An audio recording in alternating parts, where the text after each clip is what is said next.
বন্ধুরা, আজকের ঘটনাটি বগুড়া থেকে পাঠানো এক সত্য ভৌতিক কাহিনী। এই গল্পটি এক সাধারণ মানুষের, যিনি নিজের অজান্তেই এক ভয়ঙ্কর প্রেতাত্মার মুখোমুখি হয়েছিলেন।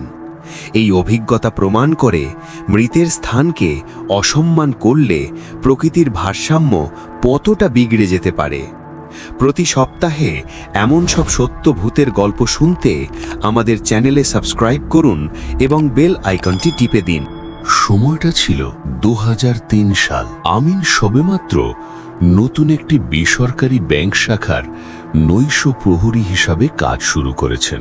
ব্যাংকটি তৈরি হয়েছে গ্রামের সীমানার বাইরে একটি জায়গায়, যা বহু বছর ধরে একটি প্রাচীন কবরস্থান ছিল। গ্রামের মানুষ বলতো, এই স্থানে এমন অনেক মানুষকে কবর দেওয়া হয়েছে যারা অপঘাতে মারা গিয়েছিল। তাদের আত্মারা নাকি মুক্তি পায়নি। এই কবরস্থান সরিয়ে ব্যাংক নির্মাণ করা নিয়ে গ্রামে চাপা অসন্তোষ ছিল। নির্মাণের সময় অধিকাংশ কবর সরিয়ে ফেলা হলেও জমির মালিকানার জটিলতার কারণে একটি প্রাচীন কবর আংশিকভাবে সরানো হয়।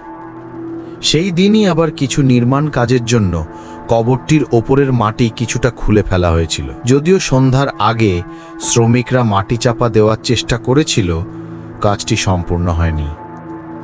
আমিন রাতে ডিউটিতে এসে দূর থেকে সেই স্থানটি দেখে বুঝতে পারল মাটিতে কি যেন একটা গর্ত হয়ে আছে। জায়গাটি অস্বাভাবিক শীতল লাগছিল। আমিন তার প্রথম প্রহর শুরু করল। রাত তখন 11টা। পরিবেশ অস্বাভাবিক নীরব। সাধারণত রাতে পোকামাকড়ের বা দূর থেকে কুকুরের আওয়াজ পাওয়া যায়, কিন্তু আজ যেন সব শব্দ গিলে নিয়েছে এই নতুন ইমারতটি। আমিন তার টর্চের আলো ফেলে চারদিকে নজর রাখছিল। এই অসহ্য নীরবতা যেন কান ফেটে যাওয়ার মতো লাগছিল। সে বারবার গলা খাকারি দিচ্ছিল, শুধু নিজেকে মনে করানোর জন্য যে সে একা নয়। সন্ধ্যার ঠিক আগে ব্যাংকের জন্য একটি নতুন, বিশাল এবং খুবই ভারী লোহার সিন্দুক, ডিপোজিট সেফ আনা হয়েছিল। এটি অস্থায়ীভাবে মূল লবি বা হলরুমের মাঝখানে রাখা ছিল। সিন্দুকটি এতটাই বড় ছিল যে সেটি যেন রাতের অন্ধকারে একটি দৈত্যের মতো দাঁড়িয়েছিল। আমিনের মনে হলো এই মূল্যবান সিন্দুকটি যেন কোনো অশুভ শক্তির জন্য নতুন এবং আকর্ষণীয় আধার হিসেবে কাজ করতে পারে। রাত প্রায় 1টা। হঠাৎ আমিন জানালা দিয়ে বাইরে তাকিয়ে দেখল একটি বিশাল আকারের পেঁচা কোনো রকম শব্দ না করে দ্রুত গতিতে ব্যাংক বিল্ডিংয়ের চারপাশে চক্কর কাটছে। পেঁচাটি যেন হাওয়ায় ভাসছে, তার ডানার কোনো শব্দ নেই। আমিন জীবনে এমন নীরব শিকারী দেখেনি। তার মনে হলো এটি পেঁচা নয়, এটি অন্য কিছু। তার প্রহরীর মন তাকে বারবার বলছিল সে এখন এই প্রেতাত্মার নজরবন্দী। যখন পেঁচাটি তৃতীয়বার চক্কর কেটে চলে গেল, ঠিক তখনই আমিনের নাকে একটি পরিচিত কিন্তু অস্বস্তিকর গন্ধ এলো। গন্ধটা ছিল ভেজা, পুরনো মাটি এবং পচে যাওয়া শবের মিশ্রণ। এই গন্ধ সাধারণত কবরস্থানের কাছ থেকে আসে, কিন্তু ব্যাংকের সমস্ত দরজা জানালা বন্ধ। ঘরের ভেতর এই গন্ধ এলো কোত্থেকে? আতঙ্কে আমিনের শরীর ঠান্ডা হয়ে গেল। সে বুঝতে পারল যা সে ভাবছে তা কল্পনা নয়, কিছু একটা ভেতরে চলে এসেছে। রাত 2টো পার হয়ে গেছে। আমিন দেয়ালে হেলান দিয়ে বসেছিল। হঠাৎই লবির মাঝখানে রাখা বিশাল লোহার সিন্দুকটি থেকে একটি মৃদু ধাতব ঘষার শব্দ ভেসে এলো। শব্দটা এমন যেন কেউ ধারালো নখ দিয়ে সিন্দুকের ভেতর থেকে লোহা আঁচড়াচ্ছে। আমিন চমকে উঠে সিন্দুকের দিকে টর্চ মারল। শব্দটা থেমে গেল। আমিন সাহস করে সিন্দুকের গায়ে টোকা মারতেই আবারও সেই শব্দটি শুরু হলো, তবে এবার যেন আরো জোরে এবং বিরক্ত হয়ে। আমিন ভাবল, যদি এটি কোনো জীবজন্তু হয় তাহলে সে ভয় পাবে।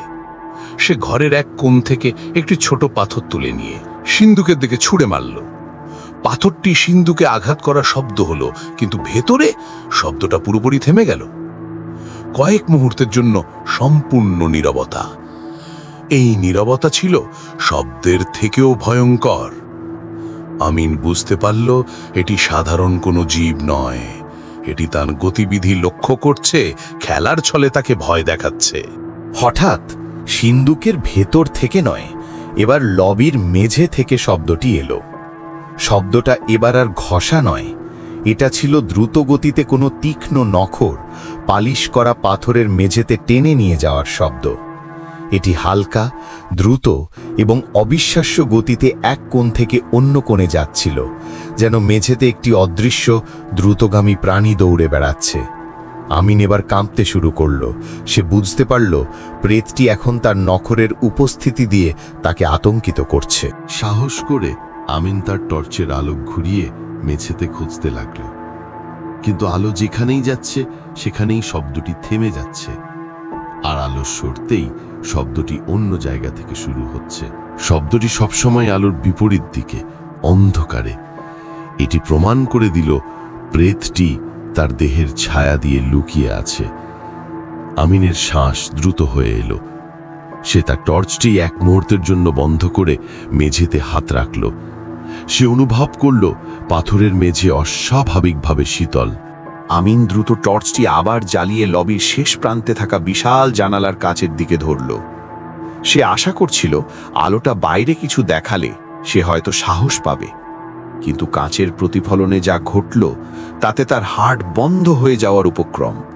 প্রতিফলনে দেখা গেল অন্ধকার ঘরের ভেতরে সিন্দুকের ঠিক পাশে একজোড়া বিশাল জলজলে হলুদ চোখ স্থিরভাবে তার দিকে তাকিয়ে আছে। চোখের মণিগুলো ছিল প্যাঁচার মতো, কিন্তু আকার ছিল মানুষের মাথার চেয়েও বড়। আমিন তার টর্চটি ফেলে দিতে যাচ্ছিল, ঠিক সেই মুহূর্তে সে একটি শব্দ শুনল। শব্দটি কোনো মানুষের গলা নয়, এটি ছিল প্যাঁচার ফাঁপা ডাক এবং শুকনো পাতার ফিসফিসানির মিশ্রণ। শব্দটি সরাসরি তার কানের ভেতর দিয়ে মস্তিষ্কে আঘাত করল।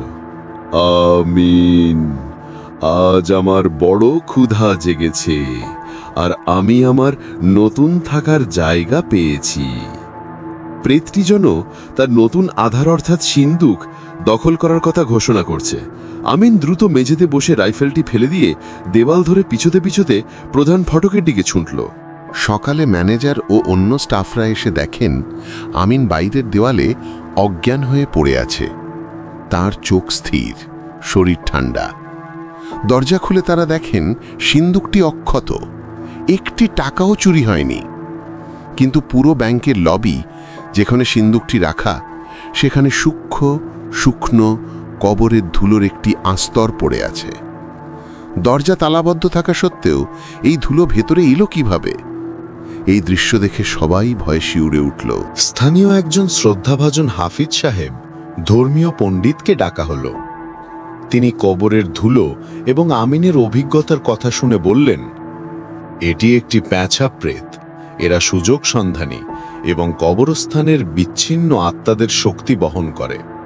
খোলা কবর তার জন্য দরজা খুলে দিয়েছিল, আর সিন্দুকটি তার নতুন আধার হওয়ার জন্য খুব আকর্ষণীয় ছিল।